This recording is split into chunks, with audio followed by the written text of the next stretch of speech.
ATN news দেখছেন আখি ভদ্র। সবাইকে স্বাগত জানাচ্ছি সন্ধ্যা ৬টার নিউজ আওয়ারে।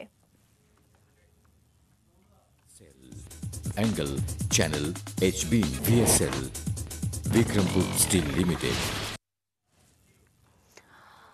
পদ্মার দুই পার জোড়া লাগলো আজ। এই স্বপ্ন ঠেকাতে দেশীয় আন্তর্জাতিক সব চক্রান্তের বিরুদ্ধে সাহসে ভর করে বিজয়ী বাংলাদেশ। অবশেষে স্বপ্ন হলো সত্যি। সর্বশেষ স্প্যানটি বসানোর মাধ্যমে জোড়া লাগলো নিজস্ব অর্থায়নে তৈরি পদ্মা সেতু। সবশেষ স্প্যানটি বসানোর সব খবরাখবর জানতে দিনভর চোখ রাখুন এটিএন নিউজের বিশেষ আয়োজন আমাদের টাকায় আমাদের পদ্মা সেতুতে। আমাদের টাকায় আমাদের পদ্মা সেতু।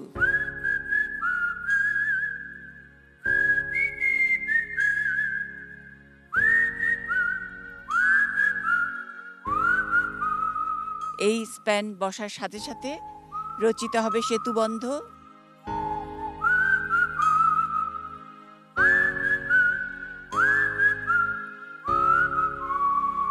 এই রেল লাইন দিয়ে ঘন্টায় ১৬০ কিলোমিটার বেগে রেলগাড়ি চলবে।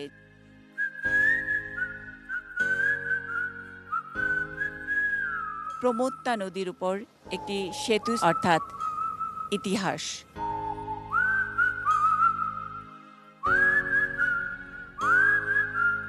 আমাদের টাকায় আমাদের পদ্মা সেতু হচ্ছে, আমরা সবাই গর্বিত। Thank you Sheikh Hasina. পদ্মা সেতু এমন করে দৃশ্যমান হয়েছে, সেই পদ্মা সেতু সবাইকে স্বাগত জানানোর জন্য প্রস্তুতি নিচ্ছে।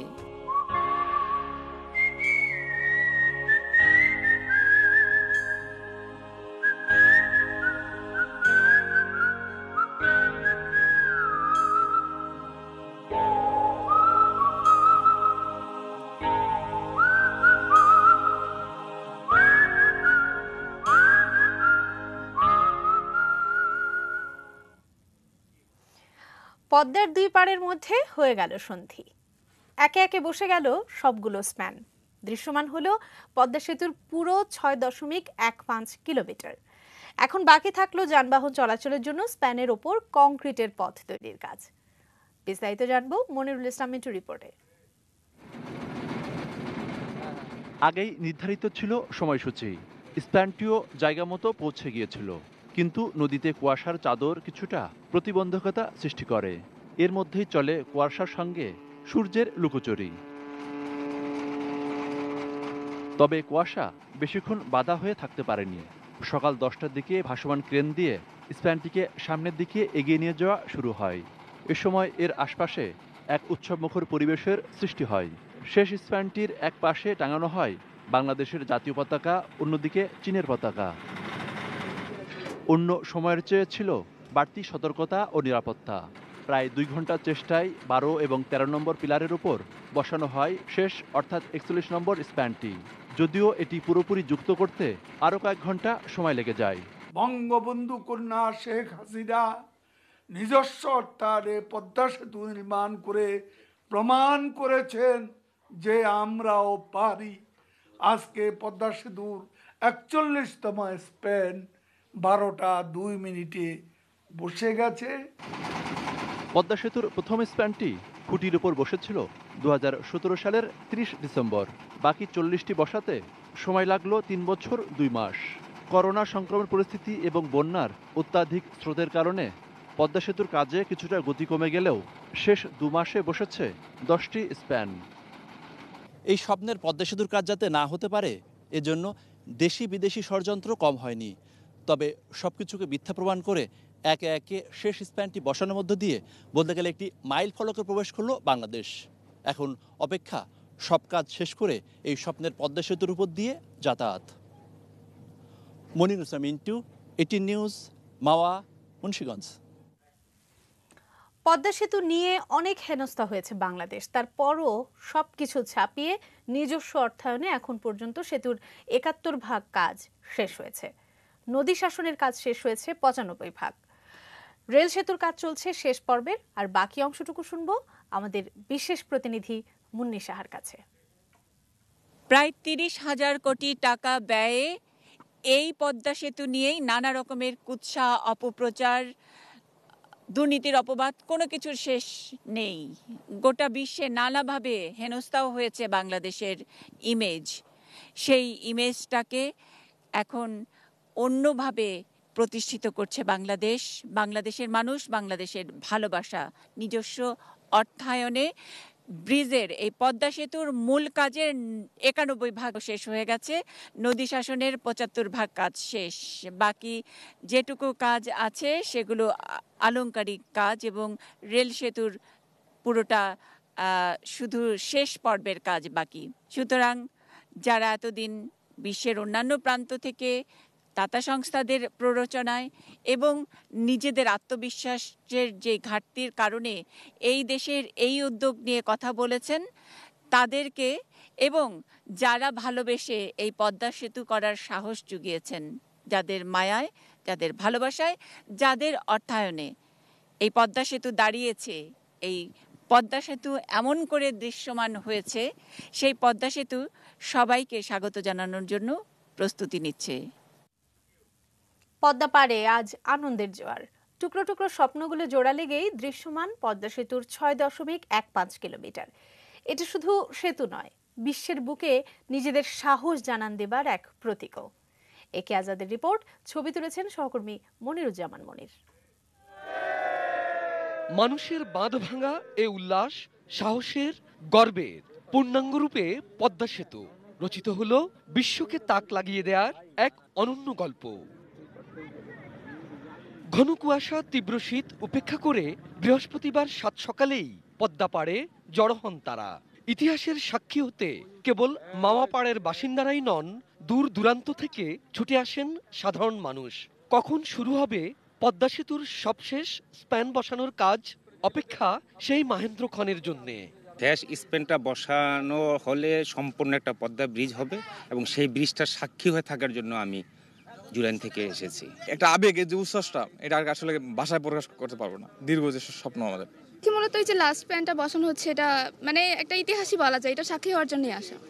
সবশেষ স্প্যান বসানোর কাজ একেবারে কাছ থেকে দেখতে নৌকায় ওঠেন অনেকে। খুব কম সময়ের মধ্যেই অপেক্ষার অবসান হয়, সংযোগ ঘটে দেশের দুই প্রান্তের। এ যেন বিশ্বজয়। কবে এটা দিয়ে গাড়ি দিয়ে চলে যেতে পারবো, পায়ে হেঁটে চলে যেতে পারবো, হাঁটতে পারবো, এটাই একটা আমি আপ্লুত। নদীতে অনেক ঢেউ ছিল, যেতে অনেক কষ্ট হইতো, ভয়ও লাগতো। এখন আর সেই ভয়টা লাগবে না ইনশাল্লাহ। হয়তো বা সামনে ১ বছর পরেই এখান দিয়ে সুন্দর করে যাতায়াত করতে পারবো। তো এই বিষয়টা মানে ভাবলেই মনে অন্য ধরনের একটা মানে ভালো লাগা কাজ করে। কত বাধা, নানা গুজব সব পেছনে ঠেলে নিজের টাকায় গর্বের সেতু দৃশ্যমান। শুধু স্বপ্ন নয়, কিভাবে সে স্বপ্নের বাস্তবায়ন করতে হয় আত্মবিশ্বাসের পদ্মা সেতু জানিয়ে দিল পুরো বিশ্বকে। বিশ্বকে দেখিয়ে দিয়েছে বাঙালি। অতীত আমরা ভাষা আন্দোলনও আমরা দেখাইছি বাঙালি পারে, ৭১ সালেও আমরা দেখেছি আমরা পারি। এবার পদ্মা সেতু করে দিয়ে আমরা দেখেছি আমরা ইনশাল্লাহ পারি। ভালো লাগতেছে এই কারণে, মুক্তার মালা পড়তে সবারই ভালো লাগে। আগের জমিদাররা পড়তো, আমরাও পড়তেছি। অসাম্প্রদায়িক অপশক্তির কাছে মাথা নত নয়। পদ্মা সেতুর মতো দেশের উন্নয়ন কাজগুলো এগিয়ে যাবে, উড্ডীন হবে স্বাধীনতার পতাকা। বিজয়ের মাসে এই প্রতিজ্ঞা তাদের। ধর্মের উপর ভিত্তি করে যারা রাজনীতি করে, তারা আগেও চেষ্টা করেছে, এখনো করছে, করতেই থাকবে ইনশাআল্লাহ। বাংলাদেশের মানুষ তাদেরকে কোনোদিনও সার্থক হতে দিবে না। এটা সবচেয়ে বড় কথা যে আজকে একটা মানে কি বলে সংযোগটা সম্পন্ন হলো, অবশ্যই ভালো লাগতেছে। একে আজাদ, এটিএন নিউজ, মাওয়াঘাট, মুন্সিগঞ্জ। পদ্মা সেতু নিছক একটি সেতু নয়, আত্মমর্যাদা, আত্মবিশ্বাস আর সম্ভাবনার বাংলাদেশের প্রতীকও। শুধু দক্ষিণ পশ্চিমাঞ্চলই নয়, এই সেতু বদলে দেবে পুরো বাংলাদেশের অর্থনীতি। মধ্যম আয় এবং উন্নত দেশ হবার ক্ষেত্রেও সহায়ক হবে এই সেতু। সব মিলে পদ্মা সেতুকে কেন্দ্র করে আবর্তিত হবে ভবিষ্যতের বাংলাদেশ। কিভাবে, সেটা জানাচ্ছেন গোলাম কাদের রবু। বিতর্ক, আলোচনা, অনিশ্চয়তা, ধোপে টিকল না কোনোটাই। সবকিছুকে পেছনে ফেলে স্বপ্নের পদ্মা সেতু এখন দৃশ্যমান। বিশ্ব দরবারে বাংলাদেশ সৃষ্টি করল আরও এক বিস্ময়। এক সেতুতেই রাজধানীর সাথে দক্ষিণ পশ্চিমের দূরত্ব কমবে গড়ে ৭০ থেকে ১০০ কিলোমিটার। শুধুই কি দূরত্ব? সেতুকে কেন্দ্র করে গড়ে উঠছে নানা অবকাঠামো, নতুন নতুন শিল্প কারখানা। সব মিলে সেখানে উকি দিচ্ছে শিল্প বিপ্লবের সম্ভাবনাও। কাজের সুযোগ হবে 2 কোটি মানুষের। আমরা এতদিন মংলা বন্দর ব্যবহার করতে পারিনি, আমরা পায়রা বন্দর হচ্ছে, পায়রা বন্দর আমরা ব্যবহার করতে পারবো। এটা শুধুমাত্র বাংলাদেশের ভিতরেই করবে না, এটা পৃথিবীর অন্যান্য দেশের সাথে, ইন্ডিয়ার সাথে, আমাদের পার্শ্ববর্তী দেশ, এশিয়ার অন্যান্য জায়গায় সাথে কিন্তু এটা একটা যোগাযোগের সেতু হিসাবে ব্যবহৃত হবে। বিশ্বব্যাংকের এক সমীক্ষা বলছে সেতুর কারণে সরাসরি উপকৃত হবে 3 কোটি মানুষ। আর এশীয় উন্নয়ন ব্যাংক এডিবি বলছে দেশের অর্থনীতির আকার বা জিডিপি বাড়বে 1.2%। বছরে দারিদ্র্য কমবে 1.9% হারে। বঙ্গবন্ধু ব্রিজ হবার পর উত্তর বাংলায় দারিদ্র্য পালিয়েছে। আমার বিশ্বাস যে পদ্মা সেতু চালু হবার পরপরই দক্ষিণ বাংলায় যে দারিদ্র্য এখন সমাবেশ ঘটেছে সেই দারিদ্র্য পালাবে। পদ্মা সেতু নিঃসন্দেহে আমাদের স্বপ্নের মিনার, আমাদের সামর্থ্যের প্রতীক, আমাদের ভরসার প্রতীক। পাশাপাশি পরিকল্পনা পদ্মার 2 পারে সিঙ্গাপুর আর চীনের সাংহাই নগরীর আদলে আধুনিক শহর গড়ে তোলার। গড়ে উঠবে আধুনিক মানের হোটেল রিসর্ট, যা পর্যটনেও যোগ করবে নতুন মাত্রা। এই সেতু দিয়েই বাংলাদেশ যুক্ত হতে পারবে এশিয়ান হাইওয়েতে। দাতা সংস্থা এডিবির সমীক্ষা বলছে এই সেতুর বিনিয়োগ রিটার্ন উঠে আসবে বছরে 18 থেকে 22% করে। এশিয়ান হাইওয়ের মাধ্যমে আমরা আমাদের পণ্য সহজে চলাচল করবে এবং পুরো পৃথিবীর সাথে আমাদের সংযোগ বাড়বে। দক্ষিণ এশিয়ার সাথে তো বাড়বেই, দক্ষিণ পূর্ব এশিয়ার সাথেও বাড়বে এবং সারা বিশ্বের সাথে আমাদের সংযোগ বাড়বে। সবকিছু ছাপিয়ে বড় অর্জন, ভাবমূর্তি, আত্মমর্যাদা আর আত্মবিশ্বাস। দুর্নীতির অভিযোগ মিথ্যা প্রমাণ করে নিজেদের টাকায় পদ্মা সেতু তৈরি করে বাংলাদেশ বিশ্বে জানান দিল তার সক্ষমতা আর মাথা উঁচু করে বাঁচার শিক্ষা। গোলাম কাদের প্রভু, এটিএন নিউজ, ঢাকা।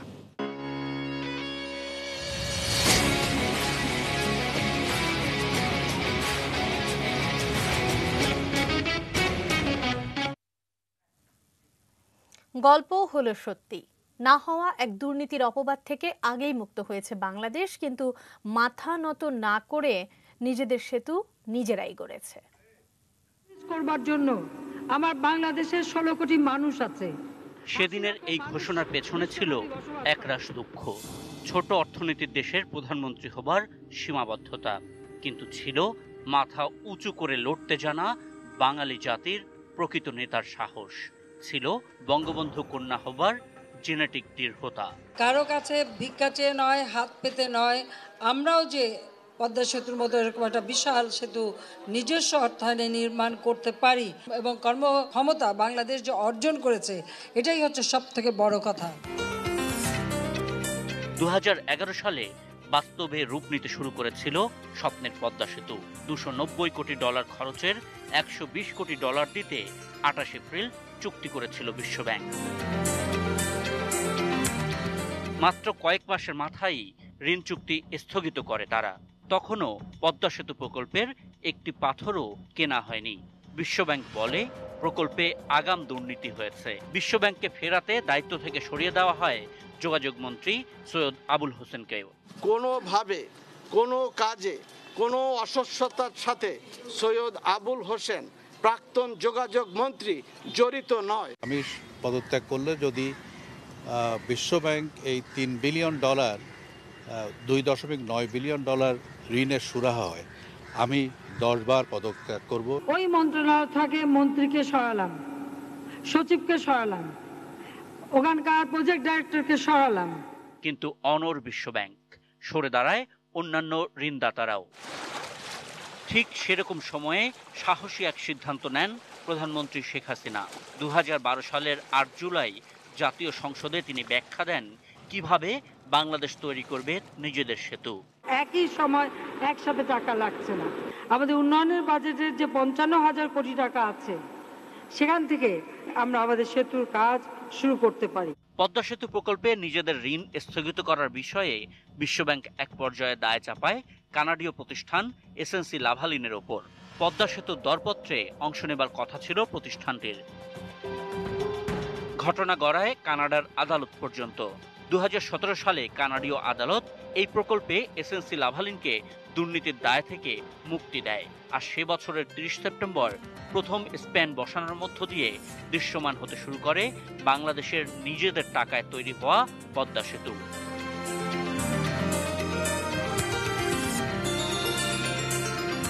সেই স্বপ্নই এখন বাস্তবতার দ্বার প্রান্তে। Ashikur Rahman Apu, ATN news. নিজেদের টাকায় পদ্মা সেতু একসময় যা ছিল দুঃসাহসী স্বপ্ন, আজ তা নিরেট বাস্তব। কে ভেবেছিল বিদেশি দাতাদের সাহায্য ছাড়া পৃথিবীর তৃতীয় বৃহত্তম এবং অনন্য বৈশিষ্ট্যের একটা সেতু বানাতে পারবে বাংলাদেশ? নামটি অবশ্যই শেখ হাসিনা। প্রধানমন্ত্রী যেদিন মুখ ফুটে জানিয়েছিলেন নিজেদের টাকায় পদ্মা সেতু গড়ার প্রত্যয়, ঠিক তখন থেকেই অন্যদের মতো সমালোচনার বানে বিদ্ধ না করে বাস্তব হিসাব নিকাশের সমীকরণ মিলিয়েছে এটিএন নিউজও।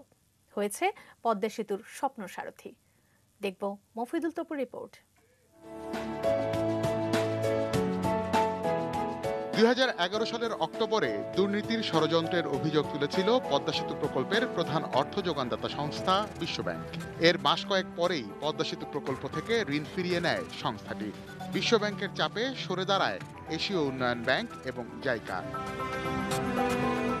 বিশ্বমঞ্চে বাংলাদেশের ব্র্যান্ডিং শুরু হয় তৃতীয় বিশ্বের দুর্নীতিবাজ দেশ হিসেবে।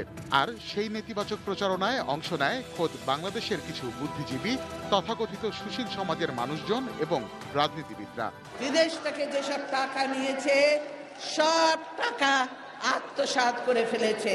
কোনো ধরনের প্রমাণ না থাকলেও শুধুমাত্র প্রকল্পের স্বচ্ছতা নিয়ে যেন বিতর্ক তৈরি না হয়, সেজন্য সব ধরনের পদক্ষেপ নেয় সরকার। কিন্তু বিধিবাম।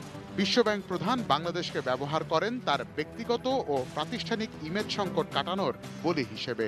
বব জিলিক, যিনি বিশ্বব্যাংকের বিদায়ী প্রেসিডেন্ট ছিলেন, তিনি দেখাতে চাচ্ছিলেন যে অন্তত পক্ষে বেশ কিছু বিষয়ে তিনি সুশাসনগত পদক্ষেপ নিচ্ছেন এবং বাংলাদেশ যেহেতু তার পক্ষে দাঁড়ানোর তেমন কেউ নেই, ফলে বাংলাদেশকে একটা ইজি স্কেপ গোট হিসেবে দেখা হয়েছে বলে আমার ধারণা।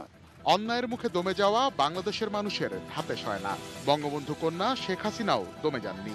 আয় ব্যয়ের হিসেব কষে বাংলাদেশের মানুষকে স্বপ্ন দেখান সম্পূর্ণ দেশীয় অর্থায়নে পদ্মা সেতু নির্মাণের। যেখানে এক পয়সা ছাড় হয়নি, সে দুর্নীতির কথা বলে ঋণ বন্ধ করে দেওয়া, অন্যকে বন্ধ করে দেওয়া, অর্থাৎ আমাদের উন্নয়ন যেটা আমরা করতে না পারি সেদিকে আমাদেরকে পিছিয়ে নেওয়া, এটা আমরা কি করে মেনে নেব? এটা আমরা কখনোই মেনে নিতে পারি না। কোনো বাঙালি এটা মেনে নিতে পারবে না। আমাদের উন্নয়নের বাজেটের যে 55,000 কোটি টাকা আছে, সেখান থেকে আমরা সাশ্রয় করতে পারি প্রায় 24,000 কোটি টাকা। এই বাজেটের থেকেই আমরা আমাদের কাজ শুরু করব। 750 মিলিয়ন মার্কিন ডলারের একটা সভরেন বন্ড আমরা ইস্যু করে দেব। তাতে আমাদের বহু টাকা উঠে আসবে। বিশ্ব দরবারে মাথা উঁচু করে দাঁড়ানোর, নিজেদের আত্মমর্যাদা জানান দেয়ার সে পথের স্বপ্নসারথী এটিএন নিউজ একদম শুরু থেকেই। সমালোচনার তীর বুকে বিধেও অটল আত্মসম্মান আর সংকল্পের প্রশ্নে। যখন আমরা স্থানীয় মুদ্রার যে আমি বলেছি 7,000 কোটি টাকার কাজ শুরু করব এবং এই বৈদেশিক মুদ্রা 16,000 কোটির মধ্যে যখন অর্ধেক কাজ হয়ে যাবে, 8,000 কোটি টাকা আমাদের নিজস্ব বৈদেশিক অর্থায়নে প্রবাসীদের বন্ড ছেড়ে, তখন হয়তো দেখা যাবে যে বিশ্বব্যাংকও তখন তাতে আবার এগিয়ে আসবে। যতক্ষণ পর্যন্ত বেনিফিট কস্ট রেশিও আমাদের পক্ষে লাভজনক থাকবে, ততক্ষণ পর্যন্ত ইকোনমিক রিটার্ন পদ্মা ব্রিজের জন্য আমাদের জন্য লাভজনক থাকবে। স্বপ্ন তো দেখতে পারে যে কেউ, কিন্তু তা বাস্তবায়ন করা যে মুখের কথা নয়, তার প্রমাণ গত 8 বছর ধরে দেখিয়েছে বাংলাদেশের মানুষ।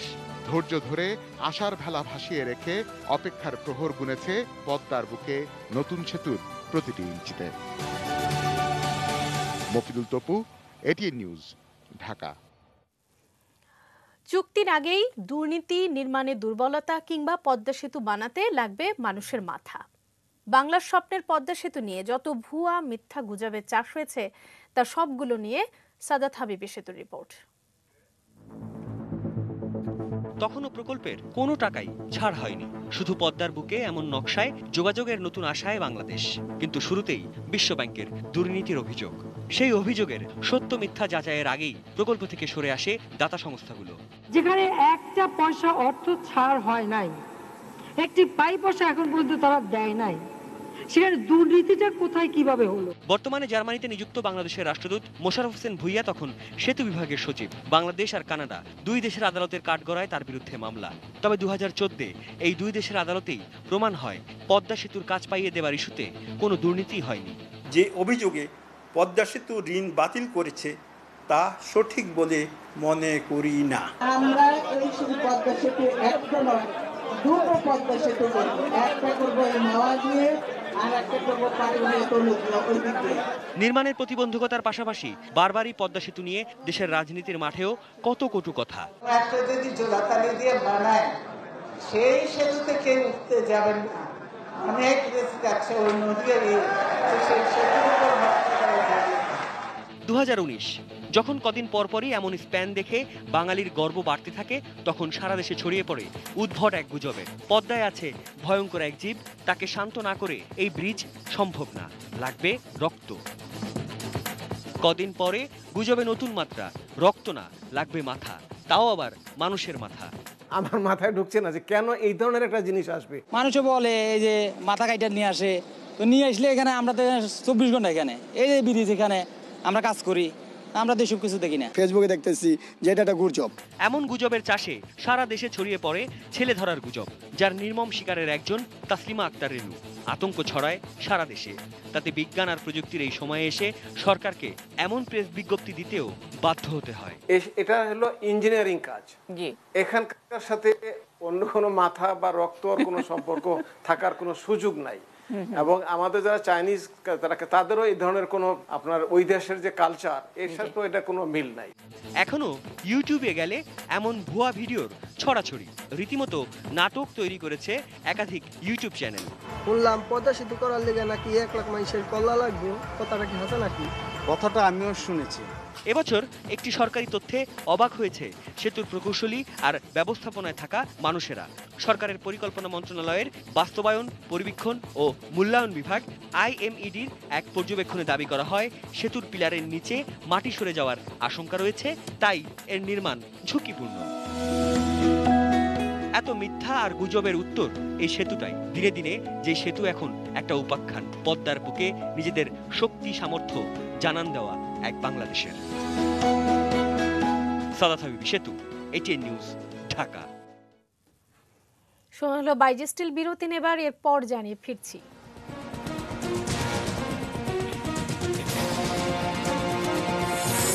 রাজধানীর নন্দীপাড়ার খাল উদ্ধার অভিযান শুরু।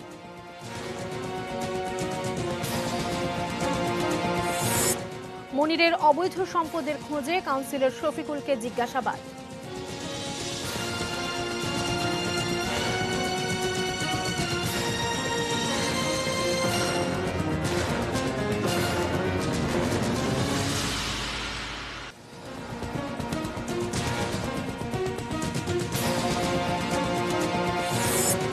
পদ্মার বুকে স্বপ্নের সেতু।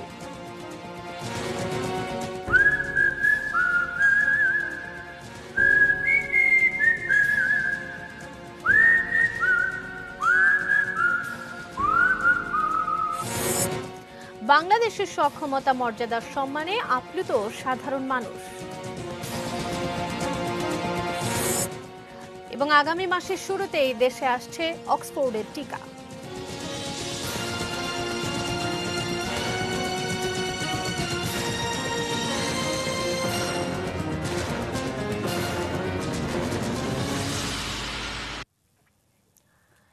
বিরতির পর ফিরে এসে সবাইকে আবারও আমন্ত্রণ জানাচ্ছি নিউজ আওয়ারে। জানিয়ে দিচ্ছিলাম শিরোনামগুলো। করোনা পরিস্থিতি এবার। করোনায় আরও ৬০ জনের মৃত্যু হয়েছে। এ নিয়ে দেশে করোনা আক্রান্তদের মধ্যে ৬,৯৬৭ জন মারা গেলেন। বৃহস্পতিবার স্বাস্থ্য অধিদপ্তরের সংবাদ বিজ্ঞপ্তিতে এসব তথ্য জানানো হয়। অ্যান্টিজেন সহ ১৪০টি ল্যাবে সর্বশেষ ১৬,২৬৫ জনের নমুনা পরীক্ষায় নতুন আক্রান্ত পাওয়া গেছে ১,৮৬১ জন। এ নিয়ে করোনা শনাক্ত হলেন মোট ৪,৮৫,৯৬৫ জন। সর্বশেষ পরীক্ষার প্রতি ১০০ জনে ১১.৪৪ জনের করোনা শনাক্ত হয়েছে। এখন পর্যন্ত রোগী শনাক্তের হার ১৬.৬০%। ২৪ ঘন্টায় সুস্থ হয়েছেন ৪,৪৮৪ জন। মোট সুস্থ হয়েছেন ৪,১০,৪৫২ জন।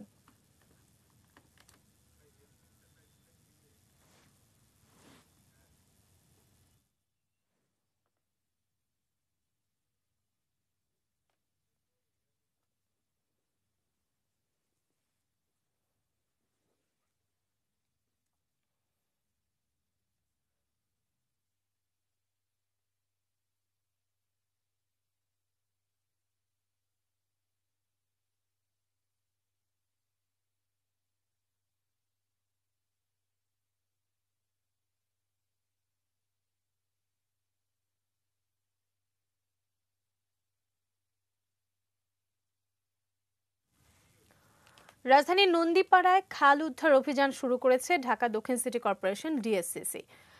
দুপুরে ঢাকা জেলা প্রশাসনের সঙ্গে ডিএসসিসি যৌথভাবে এই উচ্ছেদ অভিযান চালায়। নির্বাহী ম্যাজিস্ট্রেট তানজিলা কবির ত্রোপার নেতৃত্বে নন্দীপাড়ায় জিরানী খালের ত্রিমোহনী ব্রিজ থেকে শুরু হয় অভিযান। এ সময় খালের পাশে থাকা বিভিন্ন দোকান, অস্থায়ী বাঁশের সাঁকো, অন্যান্য স্থাপনা ভেঙে দেওয়া হয়। ত্রিমোহনী ব্রিজের সামনে থেকে শুরু হওয়া এই উদ্ধার অভিযান চলে নন্দীপাড়া বাজার পর্যন্ত। এ সময় দায়িত্বরত নির্বাহী ম্যাজিস্ট্রেট জানান, আগামী কয়েকদিন নন্দীপাড়া সহ আশপাশের কয়েকটি এলাকায় পর্যায়ক্রমে এই অভিযান চালানো হবে। শুধু অবৈধ স্থাপনা উচ্ছেদ নয়, পরবর্তীতে তা মনিটরিং এর কথাও জানান এই কর্মকর্তা।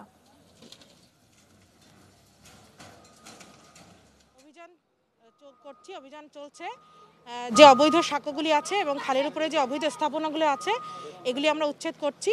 সিটি কর্পোরেশনের নির্দেশনা মোতাবেক আমরা এই জিরানী খালটা পুরোটাই পরিষ্কার করা হবে, 75 এবং 74 নম্বর ওয়ার্ড। তারপরে আবার অঞ্চল 2 চলে গেছে, তো সেখানেও সেই পর্যন্ত চলবে, নদীর পাড় পর্যন্ত এই জিরানী খালের পানি প্রবাহ যাতে অব্যাহত থাকে এই লক্ষ্যে আমাদের উচ্ছেদ কার্যক্রম চলবে। চোরাকারবারি মনিরের অবৈধ সম্পদের খোঁজে এবার দুর্নীতি দমন কমিশন দুদক জিজ্ঞাসাবাদ করছে ঢাকা উত্তরের 44 নম্বর ওয়ার্ডের কাউন্সিলর শফিকুলকে। বৃহস্পতিবার দুদকের সহকারী পরিচালক মামুনুর রশিদ তাকে জিজ্ঞাসাবাদ করেন। একই অভিযোগে সাবেক কমিশনার ও বিএনপি নেতা এম.এ. কাইয়ুমকেও তলব করা হয়, তবে হাজির হননি তিনি। সম্প্রতি চোরাকারবারি মনিরের 610 কোটি টাকার অবৈধ সম্পদের সন্ধান পায় দুদক। জানা গেছে, রাজধানীতে মনিরের 200 প্লট আছে। এই অভিযোগ অনুসন্ধানে গত 8 ডিসেম্বর থেকে গণপূর্ত অধিদপ্তরের অতিরিক্ত প্রধান প্রকৌশলী প্রদীপ কুমার বসু সহ মোট 7 জনকে তলব করে দুদক। জিজ্ঞাসাবাদে আসা প্রত্যেকের সম্পদ বিবরণী দাখিলের নির্দেশ দিয়েছে সংস্থাটি। যাদের ইন্ধনে জাতির পিতা বঙ্গবন্ধু শেখ মুজিবুর রহমানের ভাস্কর্য ভাঙচুর হয়েছে তাদেরকে আইনের আওতায় এনে ন্যায় বিচার নিশ্চিত করার দাবি জানিয়েছে মুক্তিযুদ্ধ মঞ্চ কেন্দ্রীয় কমিটি। দুপুরে ঢাকা বিশ্ববিদ্যালয় টিএসসিতে সংক্ষিপ্ত সমাবেশে এই দাবি জানানো হয়। এ সময় ধর্মীয় উগ্রপন্থীদের বিরোধিতা করে দ্রুত বঙ্গবন্ধুর ভাস্কর্য স্থাপনের দাবি জানান তারা। বক্তারা বলেন, ধর্মভিত্তিক রাজনৈতিক দলের পৃষ্ঠপোষকতায় ধর্ম ব্যবসায়ীরা সাম্প্রদায়িক শক্তির বিকাশ ঘটাচ্ছে, তাই এখনই তাদের লাগাম টেনে ধরতে হবে। এ সময় টিএসসি থেকে শান্তিপূর্ণ পদযাত্রায় প্রধানমন্ত্রী বরাবর স্মারকলিপি দিতে গেলে শাহবাগ কেন্দ্রীয় গ্রন্থাগারের সামনে তাদের আটকে দেয় পুলিশ। পরে সংগঠনের আহ্বায়ক জামাল উদ্দিন সহ 3 সদস্যের একটি প্রতিনিধি দল স্মারকলিপি নিয়ে প্রধানমন্ত্রী কার্যালয়ে যান।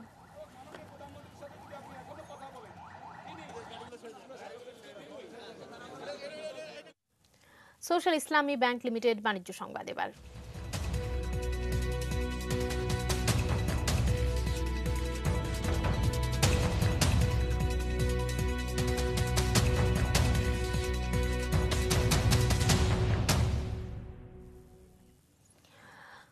কর হার নয়, বরং করের আওতা বা ক্ষেত্র বাড়িয়ে রাজস্ব আদায় বাড়াতে জোর দিচ্ছে জাতীয় রাজস্ব বোর্ড এনবিআর, জানিয়েছেন এনবিআর চেয়ারম্যান আবু হেনা মোহাম্মদ রহমাতুল মুনিম। সকালে রাজস্ব বোর্ড সম্মেলন কেন্দ্রে জাতীয় ভ্যাট দিবস ও ভ্যাট সপ্তাহ উপলক্ষে আয়োজিত অনুষ্ঠানে তিনি আরও জানান, ভ্যাট দেয়া সহজ এবং ব্যবসা বান্ধব করতে এনবিআর তাদের কার্যক্রম চালিয়ে যাচ্ছে। পরে তিনি জাতীয় পর্যায়ে উৎপাদন, ব্যবসা ও সেবা খাতে সর্বোচ্চ ভ্যাট দেয়ার সেরা 9টি প্রতিষ্ঠানের প্রধানের হাতে সম্মাননাপত্র ও ক্রেস্ট তুলে দেন। তাছাড়া জেলা পর্যায়ে আরও 131টি প্রতিষ্ঠানকে সম্মাননা দেওয়া হয়।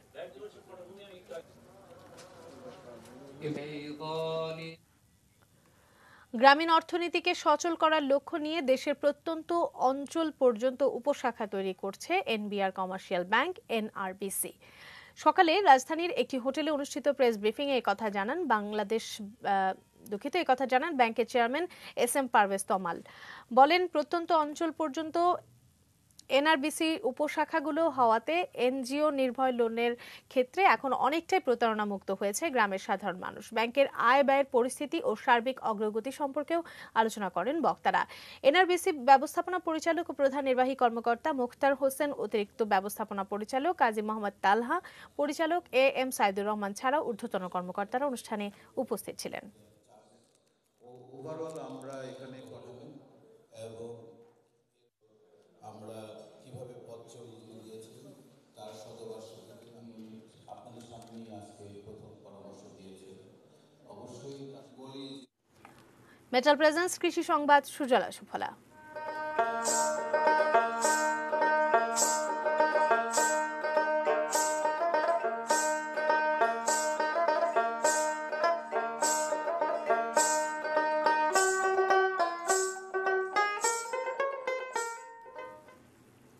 পালং, লাল পুঁই সহ বিভিন্ন ধরনের শাকের পাশাপাশি বগুড়ায় জনপ্রিয় হয়ে উঠেছে সরিষা শাক। অল্প খরচে সামান্য জমিতে চাষ করে লাভবান হচ্ছেন কৃষকরা। তারা জানালেন, জমিতে এক চাষ দিয়ে সামান্য সার প্রয়োগ করে সরিষা বীজ ছিটিয়ে দেওয়া হয়, 1 মাসের মধ্যেই খাওয়ার উপযোগী হয়ে পড়ে শাক। বাজারে দামও ভালো, কীটনাশক লাগে না বললেই চলে, ফলে অল্প খরচেই লাভবান হন কৃষকরা। কৃষি সম্প্রসারণ অধিদপ্তর জানিয়েছে, এবছর বগুড়ায় 12,813 হেক্টর জমিতে শীতকালীন সবজি চাষ হয়েছে।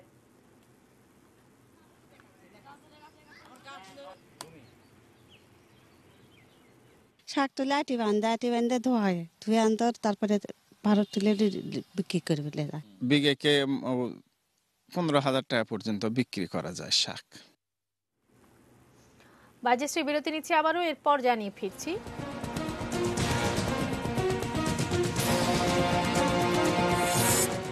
ভারতের সার্জিক্যাল স্ট্রাইকের শঙ্কায় পাকিস্তানের উচ্চ সতর্কাবস্থা এবং মারা গেছেন ইতালির কিংবদন্তি ফুটবলার পাওলো রসি।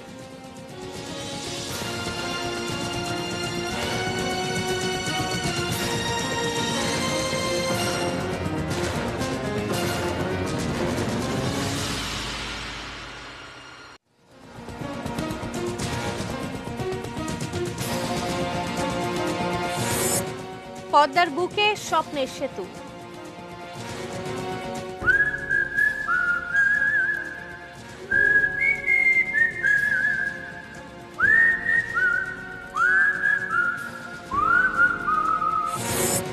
বাংলাদেশের সক্ষমতা, মর্যাদার সম্মানে আপ্লুত সাধারণ মানুষ।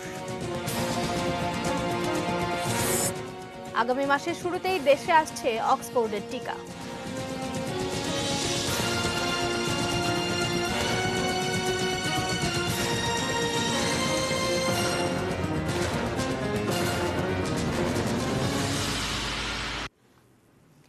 বিরতির পর আবারও ফিরে এলাম নিউজ আওয়ারে। ফিরতে ফিরতে জানিয়ে দিচ্ছিলাম শিরোনামগুলো। বীর মুক্তিযোদ্ধা, সাবেক সচিব ও রাষ্ট্রদূত এবং সেনা কর্মকর্তা আনোয়ারুল আলম শহীদ আর নেই। ইন্না লিল্লাহি ওয়া ইন্না ইলাইহি রাজিউন। রাজধানীর ইউনাইটেড হাসপাতালে চিকিৎসাধীন অবস্থায় আজ দুপুরে তিনি শেষ নিঃশ্বাস ত্যাগ করেন। মৃত্যুকালে সেক্টর কমান্ডার্স ফোরামের এই সহসভাপতির বয়স হয়েছিল 73 বছর। গত 1 নভেম্বর তার মস্তিষ্কে টিউমার অপসারণ করা হয়। পরে হাসপাতালে চিকিৎসাধীন থাকা অবস্থায় তার শরীরে করোনা সংক্রমণ ধরা পড়ে। পরে করোনা থেকে মুক্ত হলেও অবস্থার উন্নতি না হওয়ায় তাকে ভেন্টিলেশনে রাখা হয়েছিল। মুক্তিযুদ্ধে কাদেরিয়া বাহিনীর বেসামরিক প্রধান ছিলেন এই বীর মুক্তিযোদ্ধা। 25 মার্চ মধ্যরাতেই ওয়্যারলেসে পাওয়া বঙ্গবন্ধুর স্বাধীনতার ঘোষণা টাঙ্গাইল শহরে মাইক দিয়ে প্রচার করেছিলেন আনোয়ারুল আলম। বাহরাইন ও স্পেনে বাংলাদেশের রাষ্ট্রদূত হিসেবে দায়িত্ব পালন শেষে টাঙ্গাইলে মুক্তিযুদ্ধ জাদুঘর, লাইব্রেরি, টেকনিক্যাল কলেজ ও চিকিৎসা কেন্দ্র গড়ে তোলেন এই বীর মুক্তিযোদ্ধা।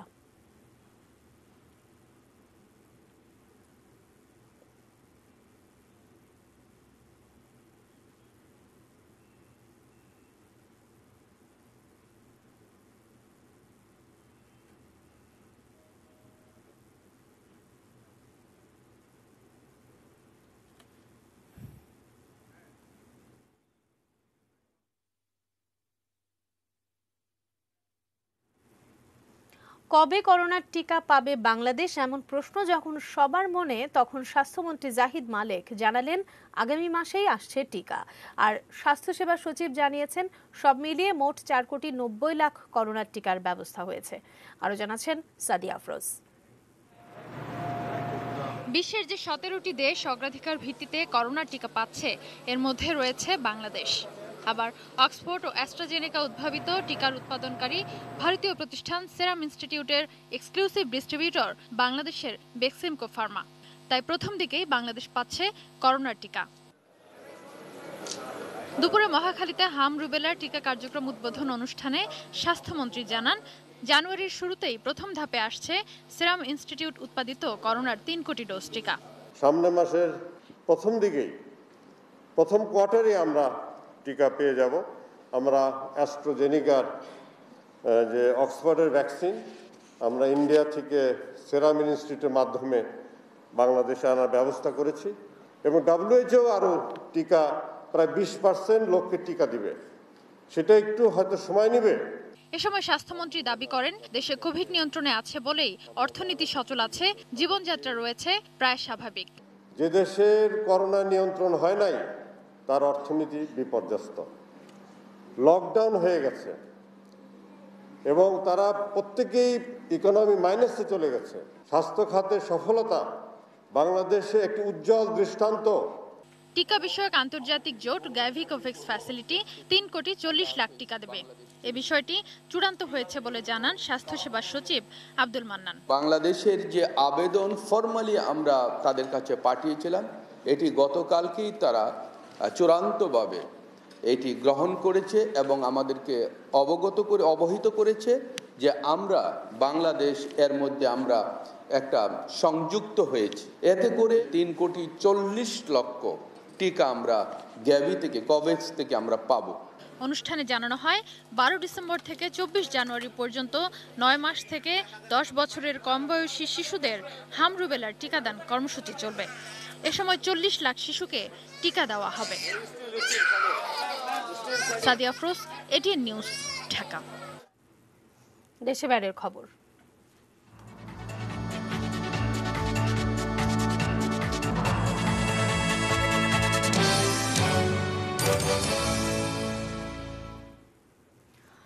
ভারতের সম্ভাব্য সার্জিক্যাল স্ট্রাইকের আশঙ্কায় উচ্চ সতর্কাবস্থায় রয়েছে পাকিস্তান সেনাবাহিনী।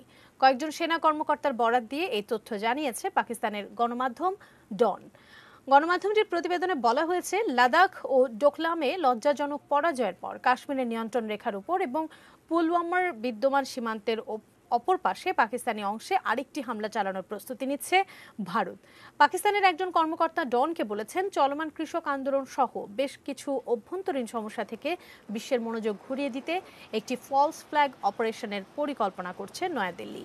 এর আগে 2016 সালের সেপ্টেম্বরে নিয়ন্ত্রণ রেখা অতিক্রম করে কাশ্মীরের পাকিস্তান অংশে জঙ্গি ঘাঁটিতে অভিযান চালানোর দাবি করেছিল ভারতীয় সেনাবাহিনী। তখন ওই হামলাকে সার্জিক্যাল স্ট্রাইক বলে অভিহিত করে ভারতীয় সেনাবাহিনী। এরপর গত বছরের ফেব্রুয়ারিতে পাকিস্তানের সীমানার ভেতরে জঙ্গি ঘাঁটিতে একই ধরনের হামলা চালায় ভারতীয় বাহিনী।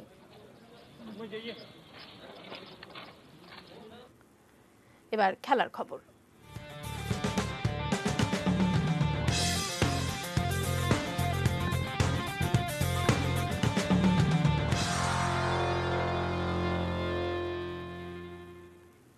মারা গেছেন 1982 সালের বিশ্বকাপ জয়ী ইতালির কিংবদন্তি ফুটবলার পাওলো রসি।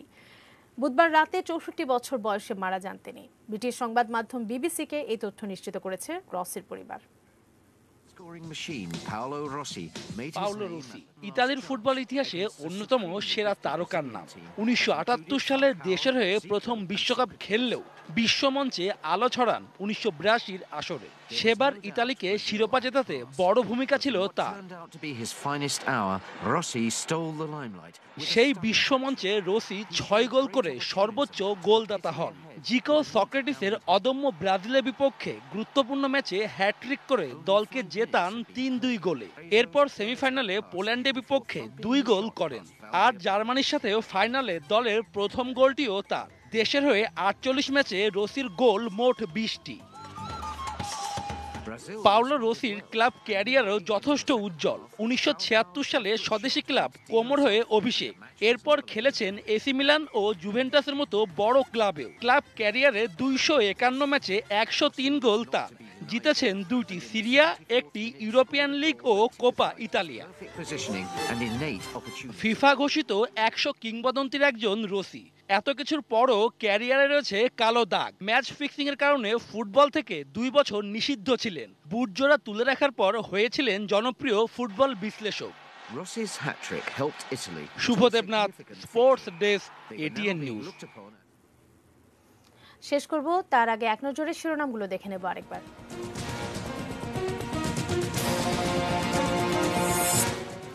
পদ্মার বুকে স্বপ্নের সেতু।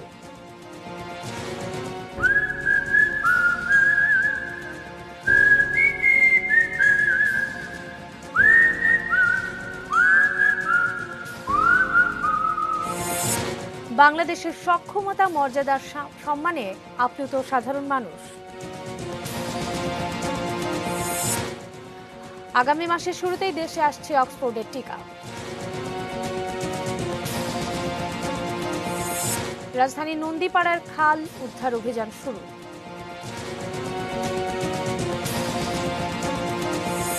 মনিরের অবৈধ সম্পদের খোঁজে কাউন্সিলর শফিকুলকে জিজ্ঞাসাবাদ।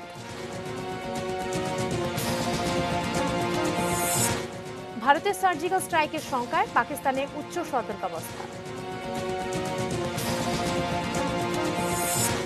মারা গেছেন ইতালির কিংবদন্তি ফুটবলার পাওলো রসি।